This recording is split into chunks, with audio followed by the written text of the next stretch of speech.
Hey y'all, this is your girl Sonia, and welcome back to She Say Sports. Today I have with me psychotherapist Michael Dangerfield, founder of All in Therapy and Wellness out of Houston, Texas. Today we will be discussing how to cope during this pandemic and the unrest in our country. Mike, welcome back to the show. How are you doing today? Very, very well. How's it going, Sonia? Everything is going pretty well myself, I must say. Great. No complaints. Yeah, look, thanks so much for having me back. It's been a while, but hey, I'm excited for the show. I am too, and it has been a while. So since it has, just tell the listeners a little bit about yourself. So I am, as you said, a psychotherapist, African American male. Not very many of us doing therapy, so Right. I'm all about trying to help people deal with their present challenges and anxieties and mental health issues. Um, and that's who I am, not just professionally but personally. So, Gotcha. yeah, that's the best way to summarize who I am, I guess. Okay. Well, this year, as you know, has been a doozy. After the death of Kobe Bryant on January 26th, it seems it has gone downhill ever since. With COVID-19 and the unrest in our country, it has been taxing on all of us, I'm sure. Although it's wise to be informative, it can sometimes be downright depressing, turning on your television or, just pulling up your social media. Absolutely, absolutely. Because I know every time I turn on my television or look at social media, it's bombarding me with the pandemic information, the president making bad decisions regarding the citizens of this country, killings, protesting, more job closings due to the pandemic, college universities canceling football seasons, and the list goes on and on. Because of everything that's going on, it's been reported that suicide has been on the rise. I'm sure you heard the story about Jazz Waters, who was a brilliant 39-year-old writer from the NBC hit show This Is Us. She killed herself due to battling bouts of depression, and from what has been reported, being quarantined alone did not help her depression. So Mike, do you think that this pandemic and being in quarantine has been more of a struggle for people who live alone? That. Oh wow! I think you hit the trifecta when you asked this question, Sonia. I heard in your question, I heard you say pandemic, I heard you say quarantine, and I heard you say alone. Mm-hmm. So each one of those three things individually is enough to have a person struggle, right? So you think about pandemic and how it talks about, this thing that's affecting, pretty much the whole world. Right. So that's something in itself. Then you talk about being alone. So when you consider, the root of a lot of fear that people have, like fear of rejection and things like that, you dig underneath the surface of all of that, a lot of times it comes down to a person having a fear of being alone. Like we are social beings. Right. That's one of the things that distinguishes us from, animals and all other kind of creations, right? Like we have a yearning to socialize and not be alone. Right. And then the last thing, the quarantine, I mean, you think about it this way, about fear of rejection. So with a quarantine, it's not like you are choosing to withdraw yourself from someone, right? You're not choosing to say, I don't want to fool with you, like, I'm isolating myself from you. But you're literally being identified, as someone who could be, infectious or contagious or something, and you're being pretty much, mandated to kind of stay your distance as to not affect other people. So it's kind of a different twist on the isolation. All three of those things have different adverse effects on one's mental health. So absolutely, I think that, this is a struggle in any one of these situations, individually, it's a challenge. But to have them all together, you almost have a perfect storm. You don't have, tools in place to help yourself navigate through that. Well, I can use myself as an example. I'm not married, so I live alone. And for the most part, my life is pretty busy. I have a full-time job. I have the radio show. I have a very busy and healthy social life. So I'm always on the go. So and don't get me wrong, even during that time before COVID, I would take maybe when I had a chance, like a day or two, and just to decompress where I probably wouldn't even talk on the phone. I wouldn't even leave the house and just either rest, binge out on TV shows, just me time, reading a book, whatever I wanted to do. However, when quarantine first started back in March, first 2 days left, and it was like, okay, what I got? I mean, I can't leave, and it freaked me out a little bit because I'm so busy and I'm so used to being around people that it started like making me sad. And on top of that, I couldn't go into my mother's home. She's 78, and I just wanted, it was hard for me. So what really helped me out a lot, I'm a music person. I sing, I have a band, and music is a very intricate part of my life. So the DJs that started, and I'm going to name a few, DJ Mark Full of Flavor out of Chicago, DJ Vince Adams out of Chicago, DJ Tony Hustle out of Houston, DJ Unpredictable out of Jackson, Mississippi, Atlanta. But the one who really did it for me, that took it over the top for me, was DJ Nice. Awesome. So that first week of quarantine, he started it because he was quarantined too, and he wasn't with his family, and he was bored, and it was like 200 or 300 people would join the live, the Instagram live, and so I was there from the beginning, and it helped out a lot. And then the following week, people started catching on. I was there when it was 100,000 people in the house. Michelle Obama, Joe Biden, all of these celebrities, Will Smith, everybody. So that, I'm dancing, I'm listening to him while I'm cooking, and that helped me out a whole lot. And it took my mind off of being sad, because I'm like, I saw that we were all in this together. Everybody is, going through their own struggle with this. So it really, really, helped me out a lot, music part. So that was one of the ways, in my relationship with God, that's how I was able to cope. But that's awesome. Thank you. Should people who live alone and have bouts of depression or other mental challenges be by themselves during this time? I would say they should not. And I'm saying they should not if, they have a choice in that matter, of course. Right. They should not, because one of the markers of, having depression already is having this down mood, and this tendency to isolate yourself. And where that trend, for depression ultimately leads sometimes. Sometimes it's suicide. I mean, you spoke of it earlier. Right.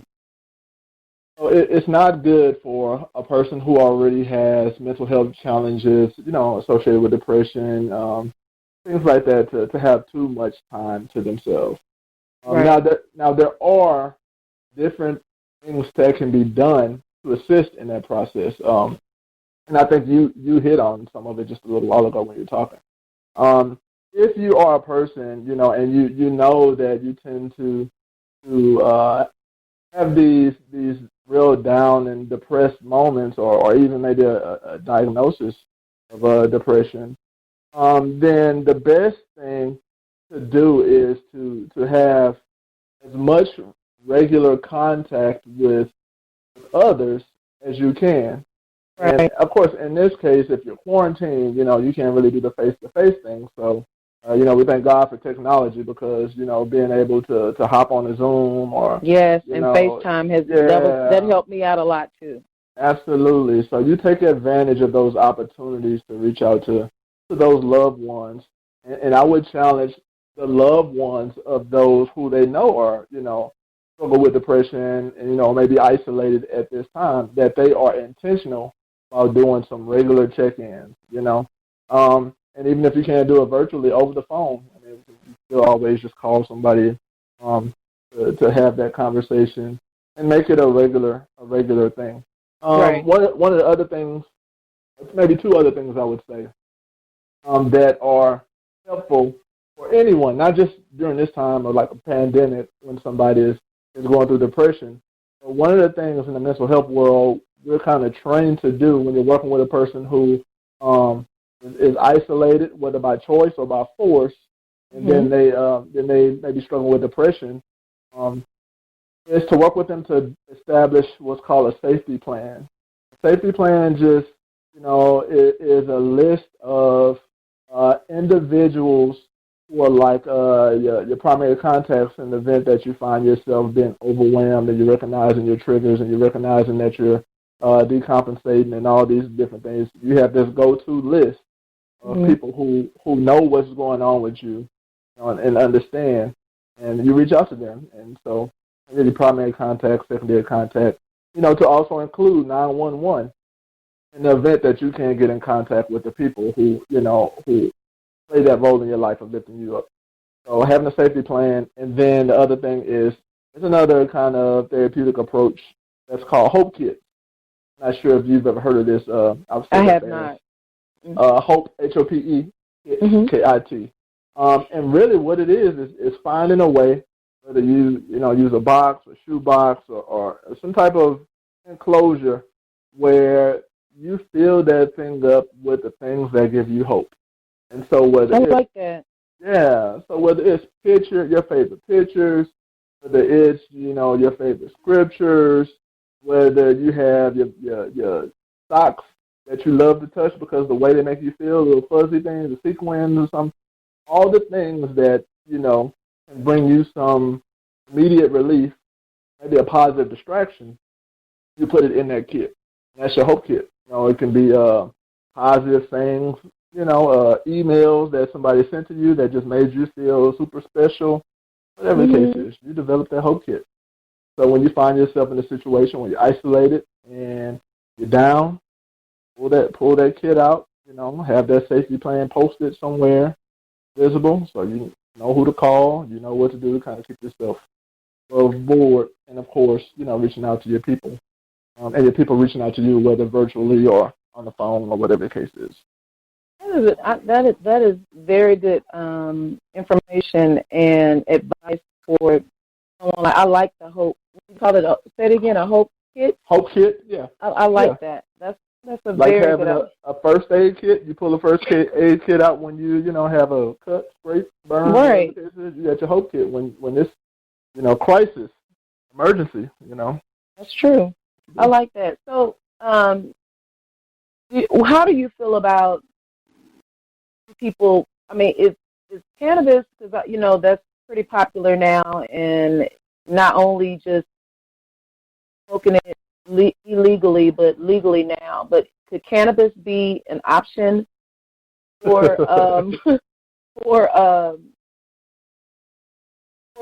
people coping with mental issues or depression? Is that a coping mechanism that they could probably do? So let me give a little disclaimer. Okay. I cannot advocate for the use of illegal substances, right? Yeah, I heard you say that. But like you said, people will do it, of course. Right. Especially speaking myself, I don't partake in it, but neither do I. Marijuana is known to, cannabis is known to have medicinal purposes, and calming and relaxing, as far as I understand from data. Right. From data, and I will say that I have clients that I see who are at a place to where their primary coping mechanism up until the time that we started therapy, was cannabis use. And they will say in therapy, I'm not ready to give this up yet. Let's work on some techniques, and I will judge how things go over the course of time if I'm ready to kind of phase that out or if I'm choosing to stay with it. And so to answer your question, like you said, many people already use that. I think that I would definitely recommend techniques, that allow a person to be more sober, have more control over, their thoughts and feelings and behaviors, as opposed to, them kind of being really relaxed or numb to some of what's going on. So right, gotcha. Hopefully that makes sense. I know I said a whole lot No, in it that does. statement. It does But make sense. Yeah, it does. And I get what you're saying. Well, like like we both said, we don't partake. However, I know it's way better than drinking, and I, definitely, it's way better than drinking. So, if somebody had to do that, I would prefer them to do the cannabis versus drinking in their sorrows, because that's when people like really, really get depressed. 'Cause I don't know, but yeah, yeah, I don't know, whatever. But yeah. And now, and I'm just going to throw that out there. CBD oil has become pretty popular. yeah, I'm okay, not sure technically of all the benefits of it. I know it supposedly has all the benefits of marijuana minus the okay, hallucinogenic effect of right, THC. Now that's what I read and that's what I've heard. I can't yeah. really Well, that speak that to it 100%, well, but that can possibly be an option as well. Yeah, yeah. it's anything to um, especially when you're by yourself. I don't know if people reached out to Jazz, and I'm sure they did, but I noticed her tweets were getting pretty dark. A few days before she passed away, or a couple of weeks or whatever, but she was kind of crying out for help. And one of her tweets was like, "I wonder what the afterlife is out, like." And if I Wow. was a friend of hers, I'd Yeah, have been like, "Are you okay?" You can read into a lot what a person says on social media, and absolutely. sometimes they are crying out for help. So, but rest in peace, Jazz Waters. She was, I loved her writing. Now, on the other side of the spectrum, you have families who are dealing with each other sometimes 24 hours a day. Some are doing well with this arrangement, whereas others are not. It's being reported that domestic abuse has risen since the pandemic because people are not Hmm. leaving the house as much. Now, Mike, you have a family, a wife, and 2 children. What are some suggestions you can give families to cope with being with one another all the time? Okay, that's a really good question. Yeah, and it's sad. Just to kind of pull on the point that you made, it's sad that domestic violence has gone up and child abuse as Right. well. I've Yeah, heard yeah, that. child, exactly, yeah. And if anything, that highlights the point that people are not really dealing with their feelings. What they're doing more so Mm, is avoiding dealing with their feelings. So that's good. before COVID-19, it was nothing to take the long way home or hop in the car and go do whatever, hang out wherever, go to the barbershop, go to the mall, do whatever you could Right. wind down and wait that issue out, whatever it was. But now being forced to be in a situation where your family, the ones you love, the people you love, they're around you 24/7, and now you get to see the things that you may not necessarily like about them all the time. So, That's wow.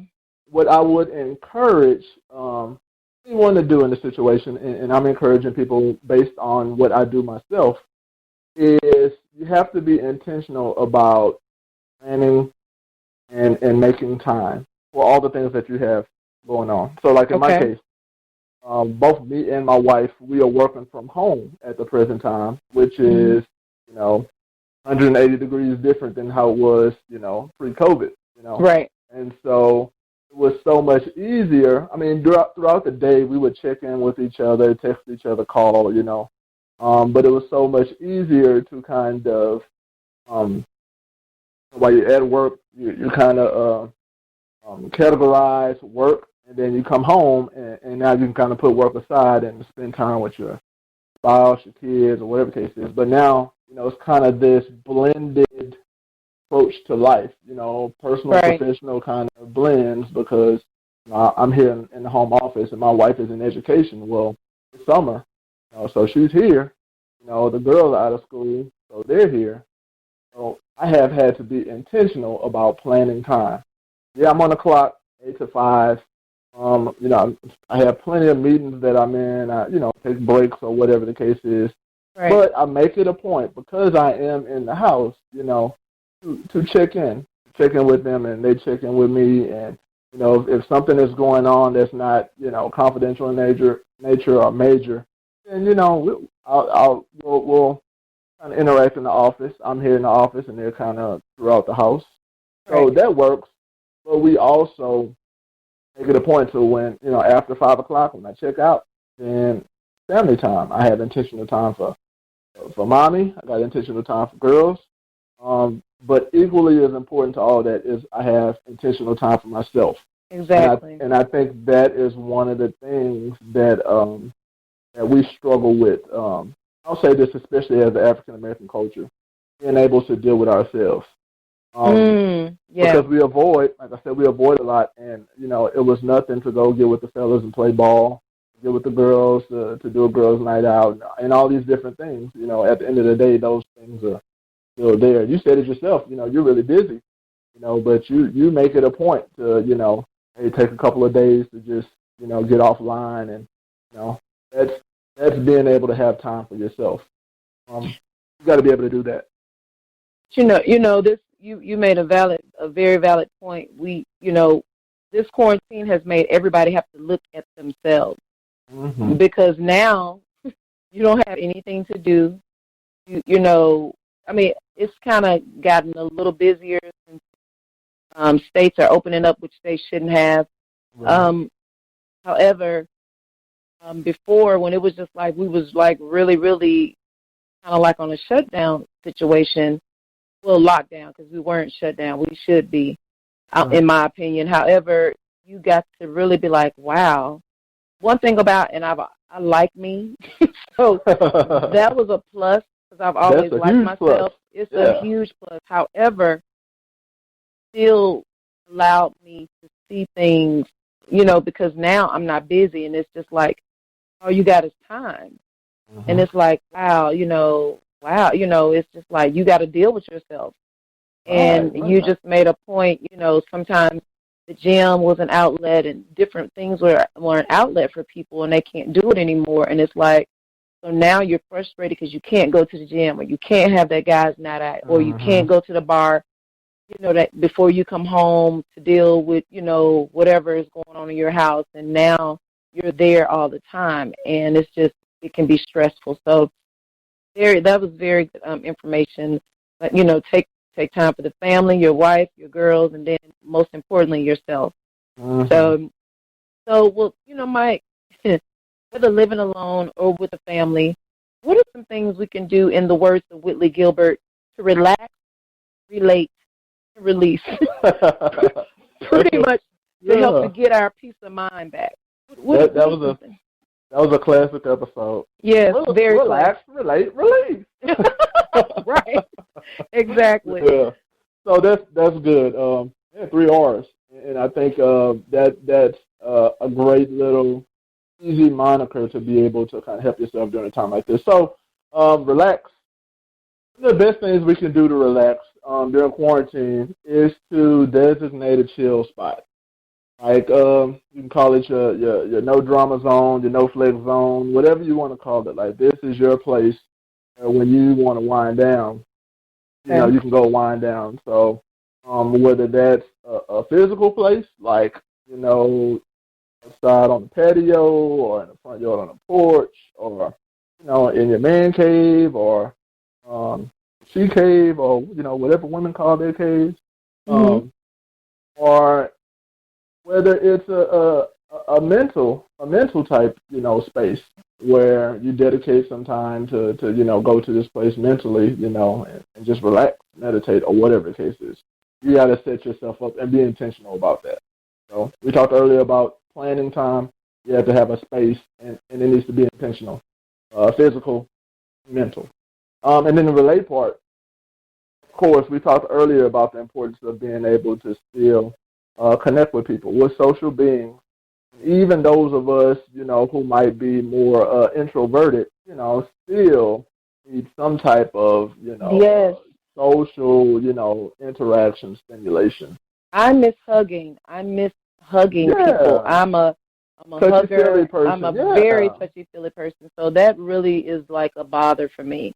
And so I agree. But go ahead. I'm sorry. Yeah, no, that was a good point, because I am the same way. I'm the same way, and it's funny because my wife and I, we were walking yesterday in the neighborhood, and I saw one of the members I used to go to church with several years ago. And I know this particular member. He, we communicate on Facebook and stuff like that. He was going through cancer, and he's recovering, and so he's doing good. And so I've made comments on Facebook, but to see him face to face, like my first instinct was to, want to go up and hug him, and I just had to be intentional. Like, we didn't even do the fist bump or nothing. It was Right. like, man, grateful that things are well, and it took a lot out of me, to not even have that contact with him. Well, that's funny you said that because I'm actually in Dallas this week. A very good friend of mine, she's battling her third bout of cancer, and she turned 50 earlier this week, and so it was hard for me. We did like a little surprise thing for her, but I came down because I'm like, I have to see her face to face.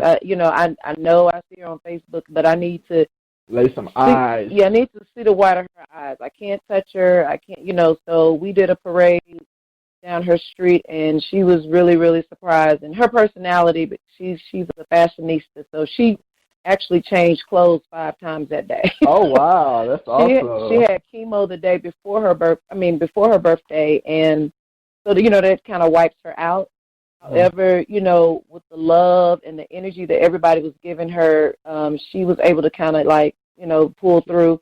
Motivated. But it was hard for me to not hug her and my friends, and I'm staying at my best friend's house, and it's hard. I can't. We always hugging and laughing and taking pictures, and it's been a challenge. So I totally agree.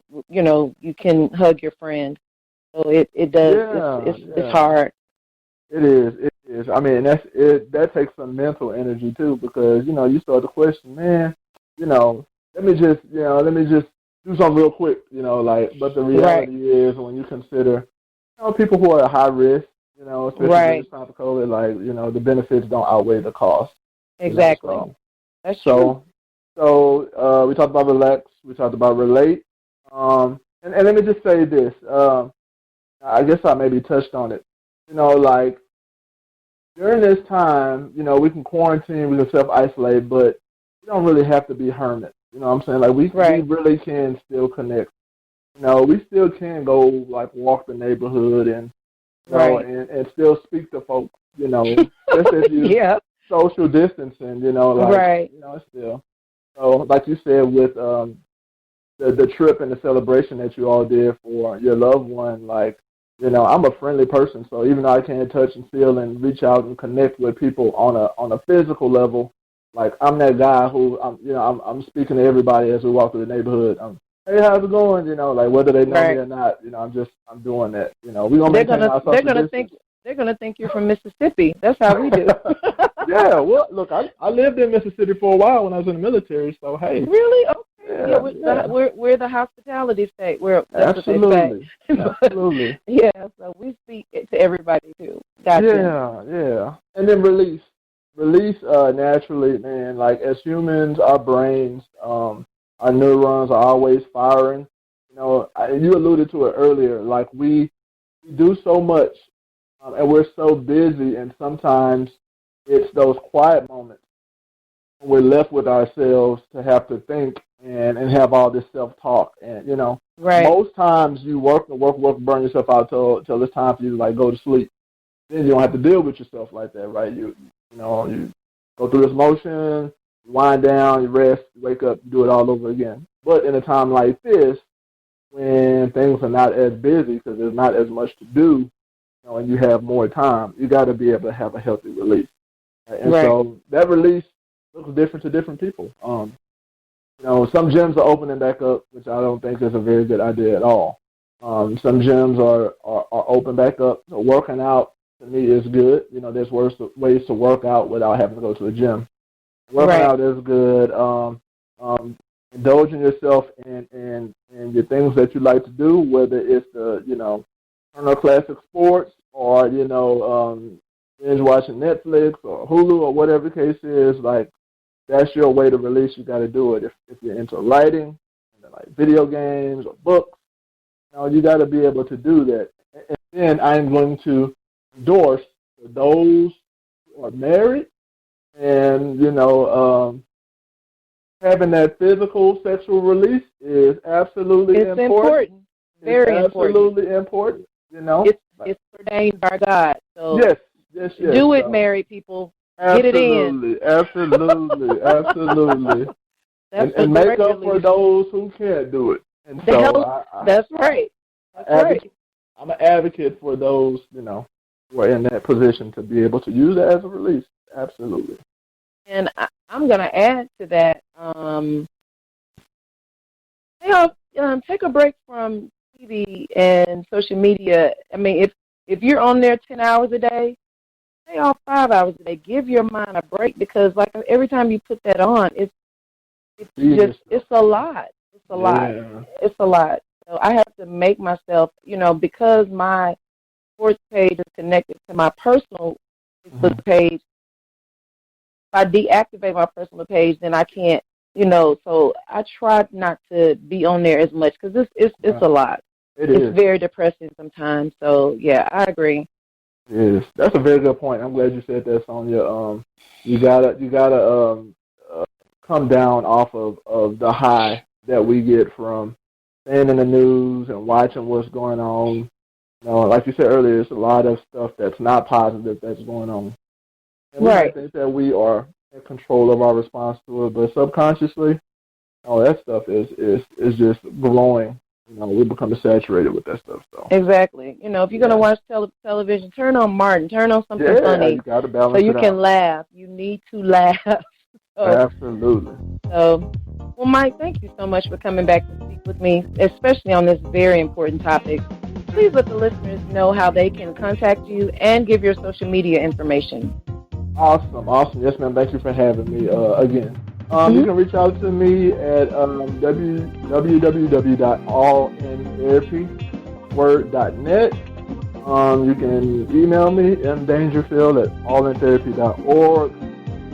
Hit me up on Instagram, Facebook, m_danger the helper, all one word, and heal_die mentality, healthy mentality, where you can find me on Instagram. Feel free to reach out. You can Google me. It's not like that, but you can Google Michael Dangerfield, therapist, and you find me, just in case you remember all this information I just threw out. Do you have a phone number that they can call? Yes. Reach out to me. Call or text at area code 832-779-3061. Thank you. And you can also reach me, She Say Sports on Facebook. She Say Sports 23 on Instagram. Guys, that's my show for today. So until next time, this is Sonia with She Say Sports. I'll see you on the radio.